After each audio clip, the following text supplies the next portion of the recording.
This is the Real Estate Foundation, your show for massive action with proven results. Raise your life and your legacy with real estate.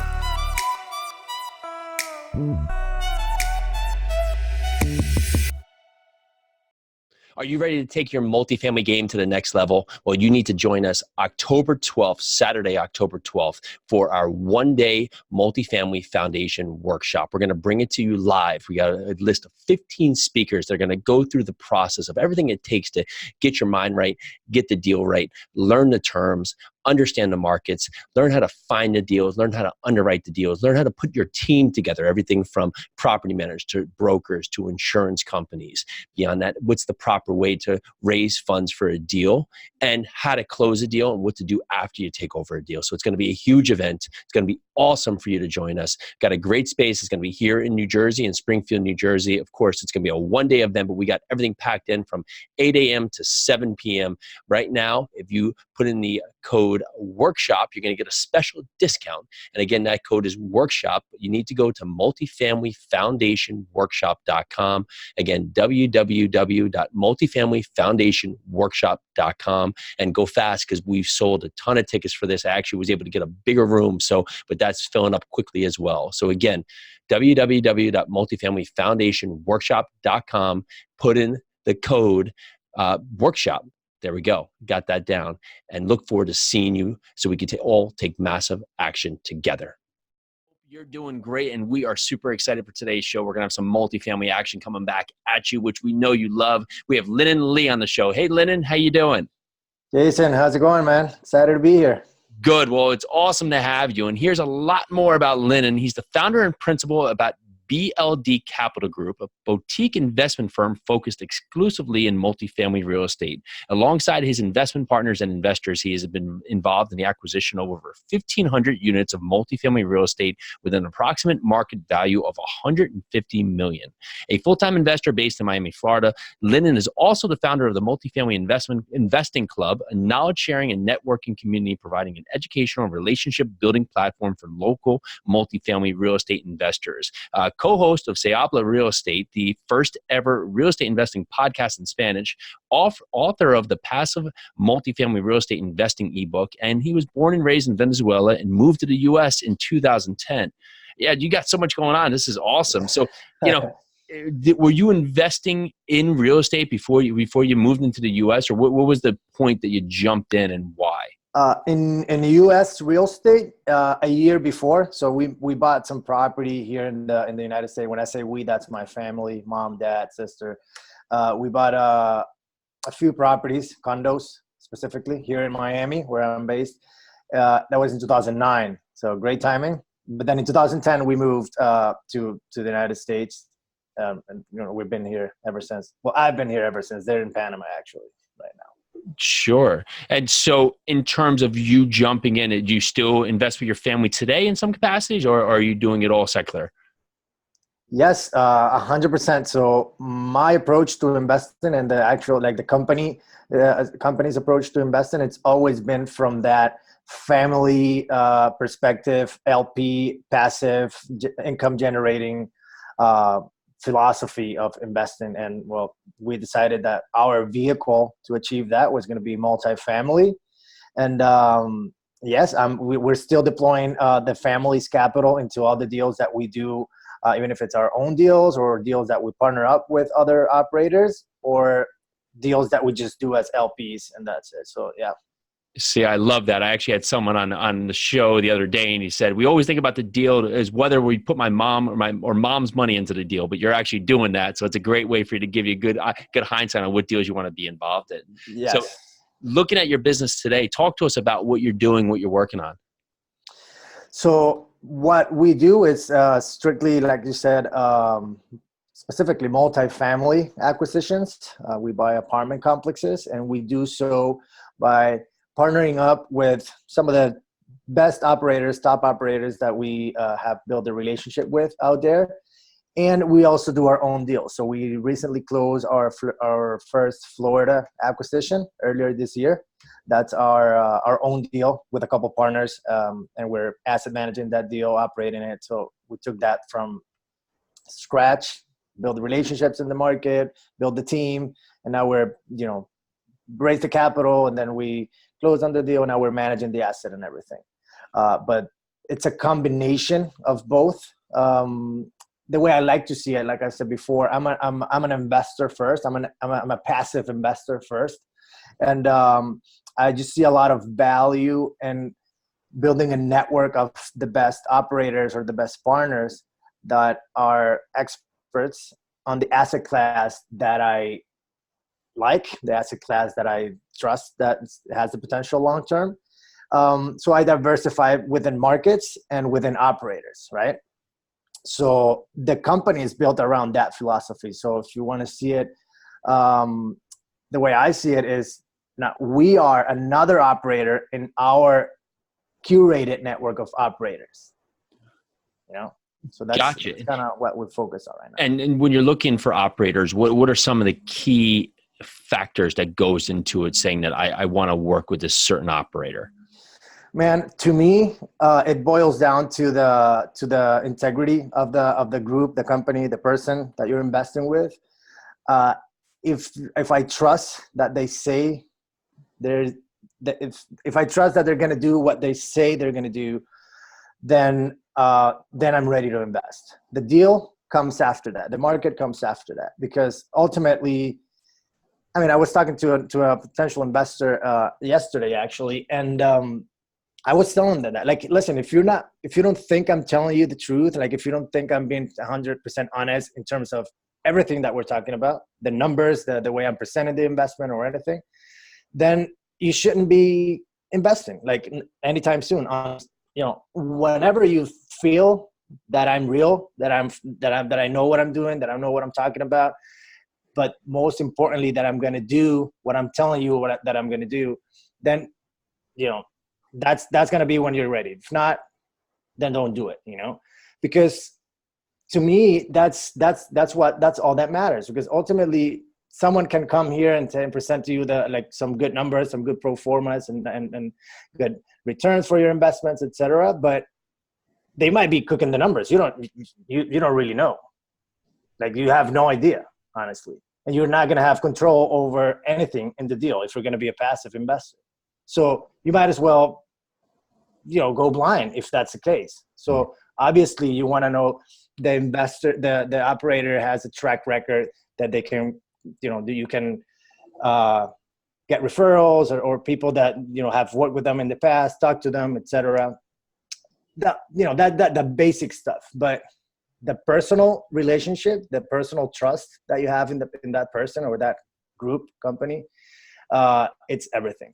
That's the way I do it. That's why it takes me so long to build my network of operators. That's why it's taken more than normal, because I take a year, 6 months, depending on how fast the relationship it's built. But it takes me, with the last operator that I'm partnering up on the latest deal that we're doing, it's been a couple of years since we started talking and building a relationship, and now I know and trust these people, and I'm investing with them, So. Yeah, I love it. It's for the long term, right? So you're taking your time because these deals are not something that you're in and out of in 1 or 2 months. These are 5-10 year deals, sometimes 5, 7, 10 year deals that you're going to be into. So you want to know what that person's reaction is going to be over very different scenarios. You've now helped or been part of acquisition of over 1,500 units. Looking at your investor database, what has helped you really just grow these relationships with investors that you're bringing into the deals? Man, again, like everything in this business, it boils down to trust. So initially, people that invested with my group was people that already trusted me, that trusted that same thing that I was saying before, right? Like, this guy is the real deal, because they knew me personally. But then beyond that, the only way people are going to trust you, if they don't know you like in person, it's going to be by listening to you, like reading what you put out there, listening to podcasts that you're participate in. And so basically, if you're putting out there some good content and becoming the expert, people are gonna either relate to you. I mean, first of all, they're gonna relate to the content and they're gonna appreciate it, but then they're gonna build a personal connection, even if it's not physically personal, you know. Once that's done, then they're going to be ready to become a part of your investor network or do deals with you or business with you in whatever capacity. The way I've done it, the way I've approached it is just by putting together different channels for me to put myself out there and share my knowledge, my experience, and really being honest about the whole journey. And that means, hey, I don't have 30-year experience of buying multifamily, right? So I'm not going to put myself in front of a camera and try to tell people that I've done that. So if you take the honest approach, meaning, hey guys, I'm doing this. I've put a lot of effort, a few years of my life to learn about the whole thing, build relationships in this space, and I'm putting my own capital because this is the reasons that I'm doing it, because why I believe in the asset class, et cetera, then you're inviting people to join you in a journey that you yourself are part of, you know? So it's not like, it's not transactional. I love it. And you're putting out good, honest content across multiple channels. If someone's listening today saying that they're working on building their brand, is there certain channels or certain avenues that they should start with from the beginning? I mean, it boils down to marketing, really. It's all marketing at the end of the day. So you're going to have your regular marketing channels. From, you know, email, you have to build your email database, your investor database, all the emails, and be in constant communication with them via email. But then beyond that, stuff like podcasts, it's amazing, right? Like a lot of people consume their content instead of books. They do podcasts. That's the way I do it anyway. So we recently started a podcast. I also started a meetup group a couple of years ago. And that's been very, very a solid group. Yesterday, actually, we had our latest meetup, and it's about providing a platform for people to join you on that journey. That's the way I put it. I always put it that way. You know, hey, I'm doing this full time. I know you can't. Maybe you're working, you're a physician, or you have a business you're successful at. You just want to invest. Well, I'm investing, and I'm learning the ropes. So I'm telling you, we're going to have some challenges along the way. That's going to happen, but I'm doing this full time. So if you believe in me as a person, then we're going to be all right. Like, let's do this together. That's the way I approach it. I love it. You're offering a platform for people to be able to come with you along this journey. I mean, that's so well said. I love it. And you've now taken your steps where, you know, you've got your podcast going, you got your meetup going, you're getting your knowledge out there. You've worked on so many deals from the side of bringing equity to the deals. And now you're moving into the asset management side. Yeah. What were some of the key components you were looking for in the market because I believe Jacksonville was the first area you went to from where you were in Miami? Yeah. What was important about Jacksonville that made it stand out that was going to be your first step into the asset management side? Even though I'm a true believer that you don't necessarily have to invest in your backyard, because I've definitely invested across the country.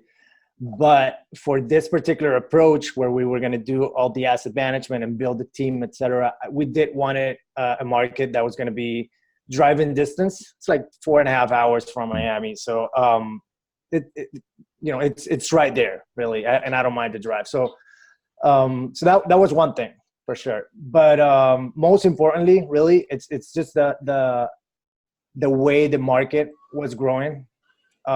Jacksonville, it's super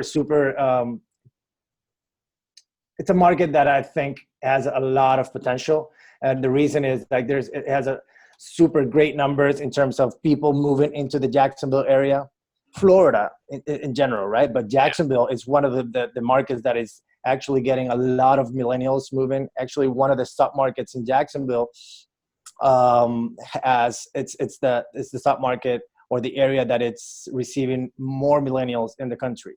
So it's called Riverside. So, this was a few months ago when we were looking at the market. So that might have changed by the time we go out. But yeah, on that. But anyway, that's the sort of stuff that we're looking at. People moving into the area, definitely the job component. There's a lot of job opportunities, so job growth. It's definitely above the average, the national average. And a few years ago, many years ago, if you will, Jacksonville was a market where the majority of the industry, like the business that was being done in Jacksonville, was related to a couple of industries. One of them being logistics, and then the other one was like the financial. They have a lot of insurance companies and all that.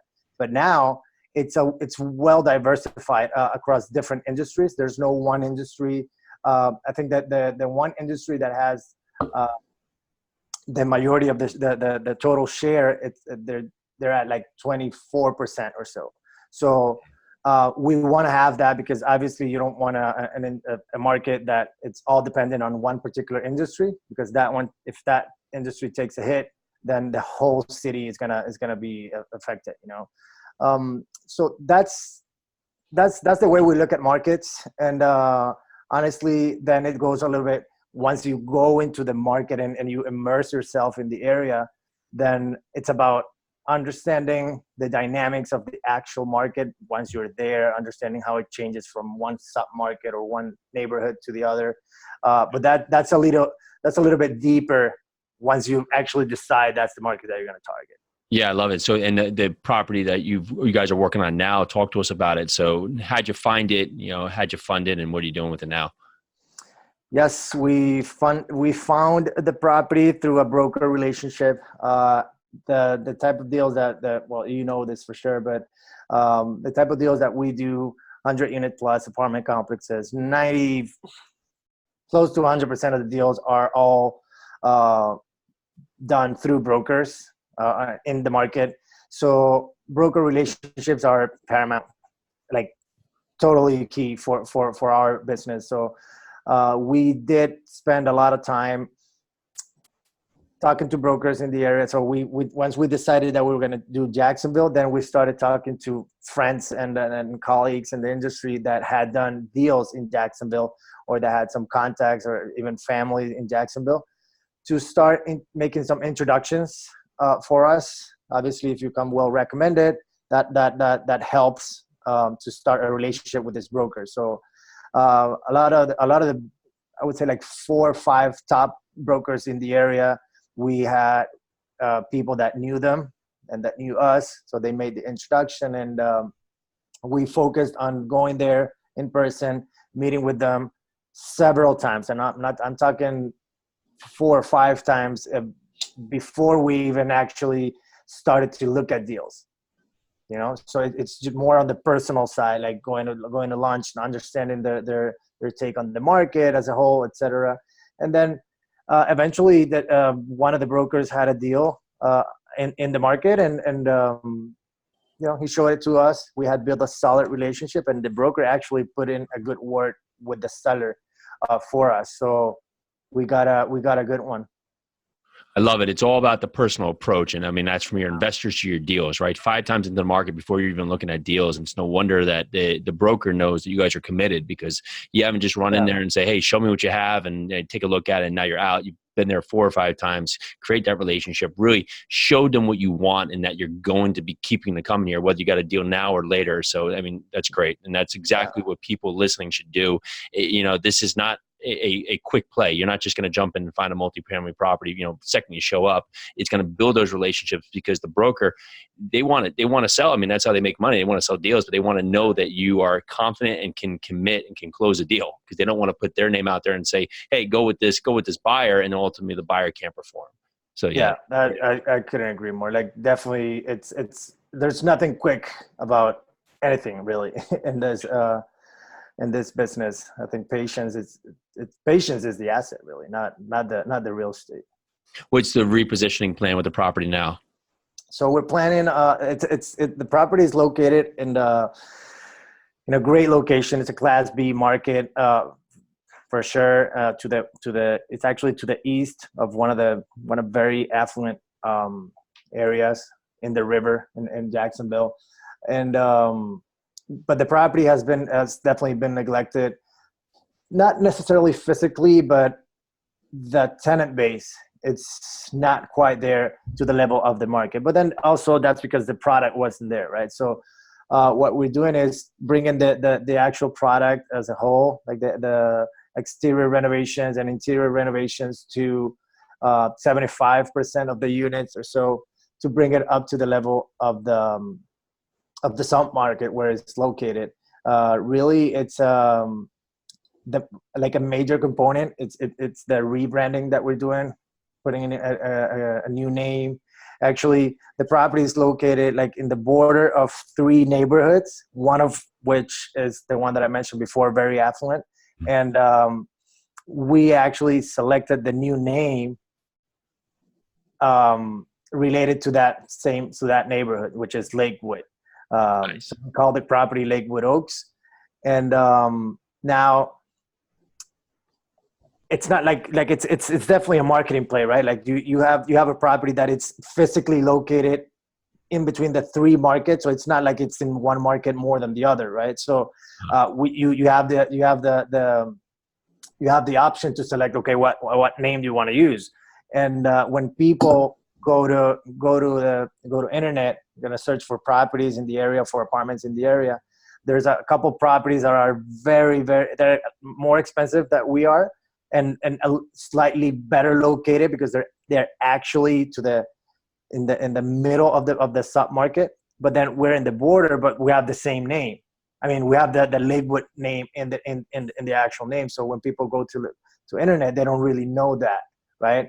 They don't really know the exact location. So it all helps. You know? So that's strategizing of the name. We took our time to come up with the right name. So and it's definitely helping. I love that. That's a super tip for everyone listening there. You're associating yourself with the right area based on the name selection, even though you're on the border, and it's going to attract people to it because they're going to say, oh, that's a great area. Look at the property. So kudos. That's awesome. Yeah. So going forward, what's the landscape look for BLD Capital? What are you doing now for the next, 1-3 years? Where are your sights? Man, the goal is to have a network of operators. I would like, if I tell you a specific number, I'd probably be lying because I have no reason to go with 10 or 15, but I would say like 10 to 15 of the best multifamily operators out there. One of them, it's going to be potentially going to be my own company with in partnership with some other operators out there. So like I said, we're going to be one of those operators within the whole network. But ultimately, that's the goal, to have like the best multifamily operators network in the country with whom I can partner up with, bring my investors to their deals. And because the reason really is I'm doing it for myself and for my family. So if I'm building it for us, we might as well take advantage of it and open it up to our investor network. So that's the way I see the company long term. And awesome. Other than that, man, it's just really bringing the message to the Latin American community, Latin American investors. That's why we started the podcast in Spanish about real estate investing in the United States. And eventually open up these opportunities to them. I sure would have loved to know about multifamily, about syndication, about the opportunity to join forces with 100 other investors in 2009. I mean, we did good, but we would have done better for sure if we would have gone into multifamily. But yeah, I love it. But you build on it now, and you can know what you know, and then use it today, right? So. That's awesome. What's a lesson you've learned as you've grown throughout multifamily investing? Well, there's a lot of them for sure, but first thing that comes to mind. First thing that comes to mind, it's very simple, and it's like common sense goes a long way. Like common sense goes a very long way, man. I'll tell you, when you're getting started, you're so overwhelmed with all the content and all the moving pieces that there are in the business that that takes you to potentially not taking action. And because sometimes you do feel like, okay, there's a lot of stuff, and if I talk to this broker, or maybe I talk to an investor that has been doing this for a few years, the way they talk, the way they, handle themselves, it makes you feel like a little bit scared. Like, I don't know what those guys know, right? Like, I don't know anything. Those guys might not, like, those guys don't know anything. Like, they don't know as well. Like, but a lot of what they do, I mean, obviously, if they've been doing multifamily for a few years and they have a good track record, et cetera, they know what they're doing, right? But the point is that it seems more scary than what it is. Like, a lot of it is just common sense. So if you have common sense for business, for, if you know how to handle yourself in a negotiation, the basic stuff, then you can build on that. Yeah, that's awesome. I love it. I always say that, it can be scary to talk to these people, right? With common sense. Yeah, and it can always be scary to talk to these people. That's why I put it. Oh, sorry about that. Yeah, no, that's why I started the meetup, the way I present the way I create the environment, and the whole platform is just a laid back approach. I'm a t-shirt and snapback. As you can see, t-shirt and snapback guy. That's how I go to the meetups, because what I want to provide is an environment where someone that is getting started can talk over a beer without being hesitant of, okay, I mean, this is not, like, I want to provide an environment where they're going to feel comfortable to talk to each other, versus normally all your commercial real estate events, it's all brokers, all student ties, and the best hotels in the city. And it's intimidating for a lot of these new investors, So I think that's part of it. I love it. So new investors listening today, what's an actionable tip or an actual starting step they could do to get involved with multifamily real estate?